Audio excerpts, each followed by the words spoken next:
We are super proud to announce that Stay Plugged In is now sponsored by HyperX for our online events for the month of August. Prizes will include a Cloud Stinger wireless headset and a Cloud Stinger wired headset for our Turbo Tuesday tournaments for the first and second winning teams. And then for our Valorant tournaments, which are every other week on Thursdays and Fridays, that will be the Alloy Origins Core Mechanical Gaming Keyboard, HX Red, and the Pulsefire FPS Pro Gaming Mouse, which the keyboard is for first place and the mouse is for second place.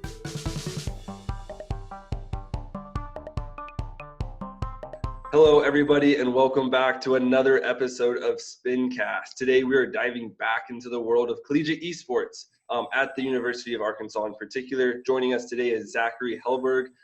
He is the president of UARK Gaming and then also the VP of the Esports Organization / Club as well. So without further ado, ZACHARY, go ahead, introduce yourself. Tell us your background a little bit, where your passions in esports and gaming started, and how that took you to your current roles with UARK Gaming. Yeah, so my esports journey started in high school when my friends introduced me to Heroes of the Storm on the Blizzard side. And so when I got to college, I was looking into it, and I knew Heroes of the Storm was a big thing. And so when I got to college, I went to the first, what was then just UARK Gaming. We didn't even have an esports organization yet. Went to it, went up to the president, asked him about the team. He basically said that the team had disbanded already last semester, so just gave me a manager position on the spot to build a Heroes of the Storm team.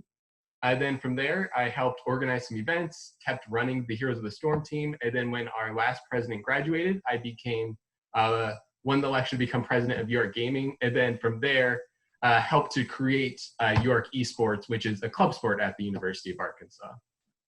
Yeah, absolutely. Always love to see those kind of passions come to fruition in that more concrete sense, right? Love to see it there. Number of things I kind of want to dive into, because it sounds like UARK has a number of different pathways, so to say, within the gaming and esports sphere. So first, we'll dive into the esports side. So talk us through what the esports program looks like at the University of Arkansas, what teams you have, what competitions you compete in, and kind of the overall, ideology behind all of that. So again, we are kind of newer to the esports scene. We've only been a club sport for, this will be our second year.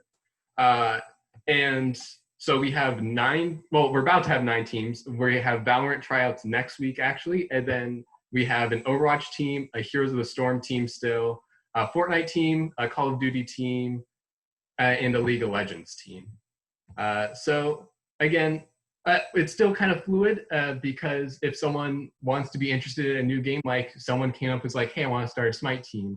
We're small enough to where that can just happen, but we're big enough to where we can be competitive and have top teams in larger games like League of Legends and Call of Duty. Yeah, absolutely. Love to see all those opportunities for all the students there to be able to pursue their particular passion. Because I always compare that, like, everyone always says esports is a sport. I'm like, it's almost a genre of sports, right? Like you have your baseball, football, basketball, you have your League of Legends, your CSGO, your Rainbow Six Siege, Rocket League, on and on and on. So love to see all those available. Kind of going into the gaming side, right? Because I always like to draw the differences of esports and gaming, right? They go hand in hand, but esports way more competitive, gaming more fun, more laid back, more casual, right? So bring us through your experiences with UARK Gaming from the event standpoint and kind of how you interact with the student life there with UARK Gaming. Yeah, so with UARK Gaming, generally we try to make sure, because a lot of things, one thing that generally gets left behind by schools just jumping into esports is most of the gaming base on big universities is more of a casual side. And so what we try to do is host smaller weekly events, like we have a weekly fighting game tournament that goes a variety, as well as larger events that really bring together the whole campus community through gaming. Especially because we have some nice gaming spaces on campus at the University of Arkansas that are perfect for us to utilize for events. Yeah, absolutely. Walk us through what one of those events looks like, whatever the most previous one is, and what it was, what it entails, and kind of the organization and the support that you have to put into it for it to be successful. So I'll just go with one of our bigger recurring events, which we call Level Up. And so basically what it is essentially, I'd say about 3 months before it even starts to happen, that's when you get that early planning stage. So you're just brainstorming, what are we going to do that makes this one necessarily special? So like A Halloween one would be like, okay, that means we need to have a costume contest. What games are we going to be running? Making sure we organize the space, who's going to be able to attend, etc. So just getting all of those large details nailed down. And then as you get closer, making sure that you get the word out, because that's the most important thing with all events, making sure social media is connected with our event organizers, that we're getting posters out. And so really make sure we advertise it, and then contacting sponsors in order to make sure that we get food, drinks, and prizes for some of the tournaments that we run. And then, of course, the very stressful day of the event, as just trying to make sure that you put out whatever fires might come up. Mm-hmm. And even though it's very stressful, it's also very fun and satisfying to run an event. Yeah, I always love to see all these events from the gaming side and more casual, because it helps foster that community, right? I think, a lot of gamers get that bad rep of being isolated, right? But, I think a lot of it comes from just the lack of opportunities as gaming has grown over the last, 5, 10, 15 years. And now that these events are more mainstay at all levels, right? High school, college, professional, amateur, whatever. There's so many more opportunities for these people to find their home, right? And find the place they enjoy and the community they love. So speak to the community at UR. Kind of talk through anything that stands out to you in particular that you love to see kind of grow, and even maybe looking towards the future where you hope to see your community evolve into. Yeah, so I think the great thing about the University of Arkansas community is how I'd say accepting it is in the gaming community. Like anyone can come up, be like, I play this random game, and you'll find someone else who plays it, connect with them, and then find a friend to get on with whenever you want to go gaming. And so it's going to be a little bit harder now with COVID because we can't have these big in-person events anymore. But still, it's because we're a little bit, we're large yet tight-knit, I'd say. It allows for you to be able to connect and know that whenever you go online, there's someone to play with, both competitively on the esports side and on the more casual side. Yeah, absolutely. There was one thing you said, kind of going way back, of tryouts within the Valorant team in the esports. And kind of just going back to an idea that popped in my head was, what does those tryout process look like, right? Do you guys actively recruit? Do you take from your student base that you currently have within your gaming community, and then try those out? Like, talk us through that process of how the students come in, try out, and kind of how you evaluate them to see who fits best into the team. So, it's a lot easier to talk to now because we're in the process of that. Mm-hmm. So, right now, for example, if there is a hot new game like Valorant, which is a summer one, there's plenty of college tournaments going on now, despite the fact college isn't even session. So we have basically what I like to call preliminary tryouts, where just whoever wants to come out and try out for the team, we go ahead and have a manager set up for it, which is our current Heroes of the Storm manager is taking over that. And then you have that plus a third-party observer to really observe, put the people who come out in different teams together and put them just into pub matches or against each other. And then based off of that, make the team. And then every semester we have retryouts basically. So in the fall, generally, the entire team has to retry out for their spot with a bunch of freshmen coming in who are generally really talented. You don't want to leave anyone out. And then by the time the spring rolls around, of course, people graduate, people might be transferring to a different school. So then we have tryouts again at the beginning of the spring semester in order to fill whatever slots might be open on all of our teams. Yeah, absolutely. It sounds like a great process. There's a couple of things that you hit on there that I want to expand on a little bit more. And it's primarily the support structure, right? Sounds like, obviously there's VP, a president at its core, also the team managers, team coaches, and that support staff surrounding your organization, both in the esports and the gaming side as well. So talk to us about the importance of that support staff, right? I kind of understand what it is, but tell the viewers what that support staff allows the players to do better or allows the events to run better. So just talk us through the importance of all those moving parts to really, bring your organization to that next level. Yeah, what you want to do as a support staff is basically just allow for, on the competitive side, allow players to just focus on being able to play the game so that they don't have to worry about, oh, what's the budget going to be for the club on the next one? What tournaments are we going to have to enter? So you want to make sure that you have managers and coaches for each team so that the players don't have to worry about all the administrative stuff. And so we have a pretty large support staff because of that. I'd say we have, between esports and gaming combined, about 15 people just on the student side. And then, of course, we have our faculty advisors, too, who help us out. And so you're wanting to make sure that you have enough people to where competitively you can run without a problem. And then on the event side, as you mentioned, to where you have a variety of opinions so that everyone on campus can have a voice and be included, I'd say. Yeah, absolutely. You kind of touched on how important that support staff is, because without it, the players have to focus on all of that. And obviously that takes their mind off preparing for the game and then performing at the height of their ability, which, most of the time will lose them that championship for sure. So always good to see it. Kind of shifting our focus, looking towards the future now. You're obviously in that approaching the second year of the esports organization from that more competitive side. What do you hope to see kind of form from the collegiate esports space? Whether you see, for example, I've heard people want the NCAA to get involved, or they want it to be exclusively no, stay away, or see more conference play, or more support from the universities. So kind of say where you are right now with the University of Arkansas with esports in particular, and what you hope to transition to and see the space kind of evolve towards. Yeah, I think one thing I would personally like to see is I don't necessarily don't care if it's like NCAA or some other organization step in, but to see mainly the conferences, I think, step in and provide support. When you look to the Big Ten and like the support that they give their schools in a lot of instances, like for example, their league tournament, giving them a platform, support, and then televising them to a pretty large audience. I think that's more what we need to see in order to engage the higher administration in schools to support esports.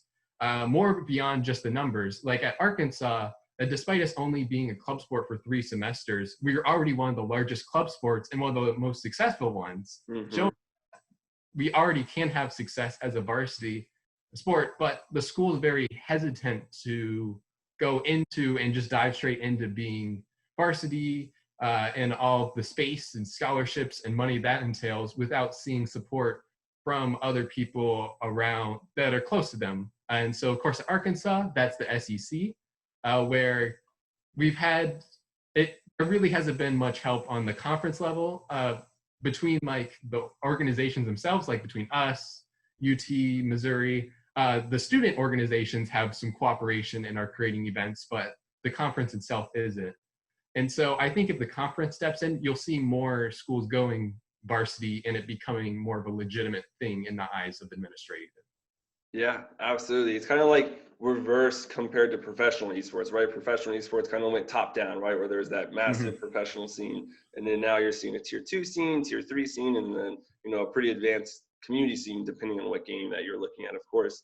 And then colleges, it seems like it's bottom left, right? It starts with student clubs, all student run, student funded, fundraisers, whatever, all the way to hopefully the conferences get involved, and then some kind of national conglomerate where we see something like like for NCAA football, right, where there's a national championship and the college football playoff, which is plastered everywhere all fall on all sports-related media outlets. So that's kind of the goal that I hope to see Collegiate Esports gets to. I think it's going to. It's just a matter of when, not if, hopefully. So my next question, I guess, is maybe going back in time in a different way, looking at current like middle schoolers or high schoolers, right? Obviously, you're very involved in both the gaming and the esports side, competitive, casual. Talk about a little bit of your advice that you can give to them to help them continue to pursue their passions and kind of how to take those skills they're developing and transition them into the collegiate world, and kind of how to do that best in your opinion. Yeah, I'd say that don't necessarily just focus on your gaming skills too. Like, sure, if you're great at a game, you'll be able to find a team, but it's a lot of the intangibles too that get you on a team. Like personally, I think at Arkansas, maybe our game skills aren't the best, but we more than make up for it with our communication and teamwork skills that everyone brings to the table. So I'd say for all those middle and high schoolers, make sure you're working on those intangibles too.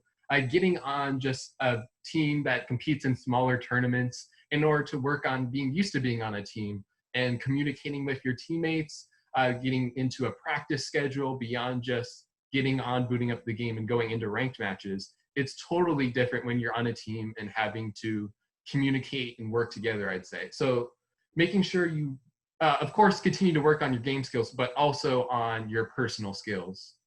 as Yeah, well. absolutely. So I think that both the in-game, I would say you should focus just as much inside the game as you do outside the game, right? Like you Mm. said, teamwork, communications, sleeping right, proper nutrition, Yeah. right? Making sure that you're able to compete at the highest level.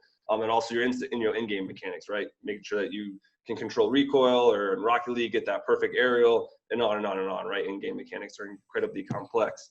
So like I said, focus on both, just like you said, and I think that takes you a long way. Kind of going off of that, looking at your collegiate program, talk us through kind of what that typical practice schedule looks like for the students, right? Focusing inside the game, outside the game, and kind of how you help foster them to provide them that base to keep growing and improving so they can continue in bigger and better competitions. Yeah, so I can't speak to all of our teams because it's not like we make it mandatory that this is the practice schedule you do. But in general, what our teams do is we practice generally 4 to 5 times a week. It depends on the team and how much they compete. So, but basically, you have that one practice right after a match in order to go over what you did wrong, what you did right, go over the game footage, etc., and learning off of that. And then you have basically your just standard game mechanics practices, maybe looking at some potential compositions you can run depending on the game, working on those game skills, etc. Making sure every team generally want to scrim at least once a week too, to get in those game competitive but still more relaxed environments, and so that you can again try out more stuff.